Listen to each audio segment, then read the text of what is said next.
Hey there, motion enthusiasts! Welcome back to our After Effects adventure.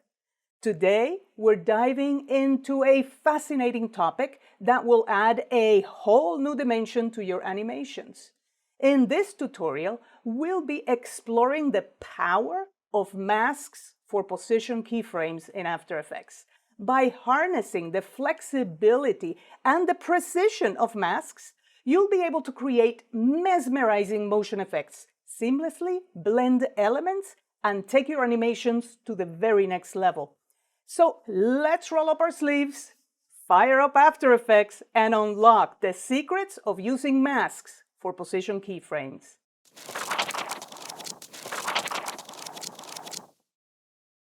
Here in After Effects, let's create a composition. That's Control-Command-N, and I'm just gonna call it Position Keyframes. And 1920 by 1080 is good, and 2997 is also good. So the transparency grid is turned off, and now I'm going to draw a ball with the ellipse tool, and I'm going to press and hold the Shift key as I draw it, and there you have it. Now I'm going to Control double click on the pan behind tool to center that anchor point. And there it is. Now I'm going to create a solid that is Control or Command Y. And the color of the solid doesn't really matter. Just click OK. Now, with the same ellipse tool, I'm going to create a circle. So I'm going to draw as I hold the Shift key, toggling the space bar to move the circle to where I want. And let's just say I want it here. I'm going to release the mouse button and then the keys. And here we go. I'm going to select the black solid layer and press the letter M for mask. Now I can copy the mask path. Control C, Command C. Now I have no need for that solid, so I can simply delete it. Now I'm going to select the shape layer and press P for position. And now I'm going to paste the mask onto the position property, and that will create the keyframes for me. I want you to notice that these keyframes are roving in time, so I can change the duration and they all come accordingly. And you can also tell because the middle keyframes are smaller than the end keyframes. Not only that, but if we go to the graph editor and now we go to Animation, Keyframe Assistant, Easy Ease, the acceleration and deceleration will go across keyframes. So this is what we have now. You can see a very slight acceleration and deceleration. Of course, we can make this go faster or slower simply by adjusting the keyframes. Whenever you paste a mask onto position keyframes, and let me go ahead and delete this and paste it again, it will always paste with a duration of 2 seconds. You can see that the last keyframe here is exactly at 2 seconds, and the reason for that is because masks are abstract. They don't live in time, but position keyframes do. So there was an arbitrary decision made by the creators and the engineers at After Effects that whenever you paste a mask onto position keyframes, it will have a duration of 2 seconds, so you almost always have to adjust this. All right, let's go ahead and delete this layer and let's create an arrow. For that, I'm going to go to the star tool and I'm going to start drawing the star, and before I release my mouse button, I'm going to use the down arrow just so that I have a triangle like that.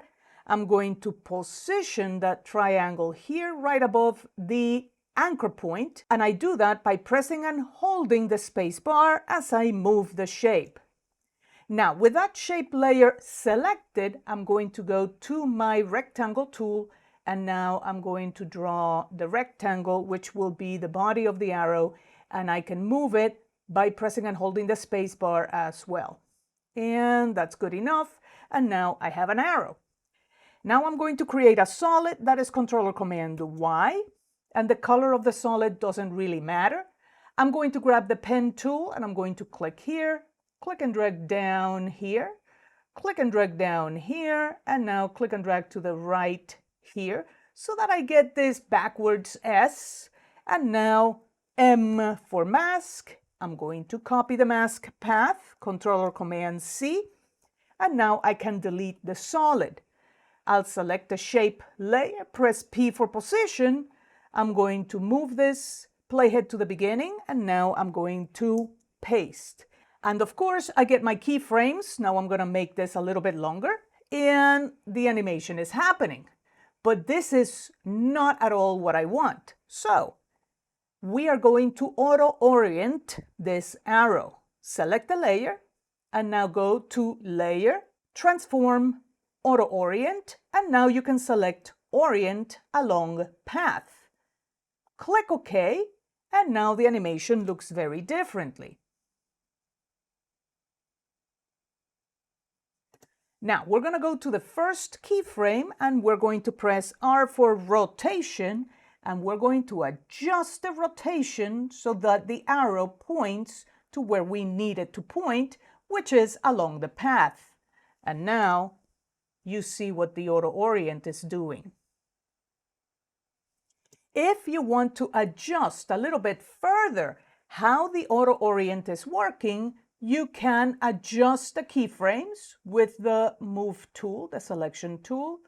Let's bring it in a little bit more. And you can also change where the anchor point is.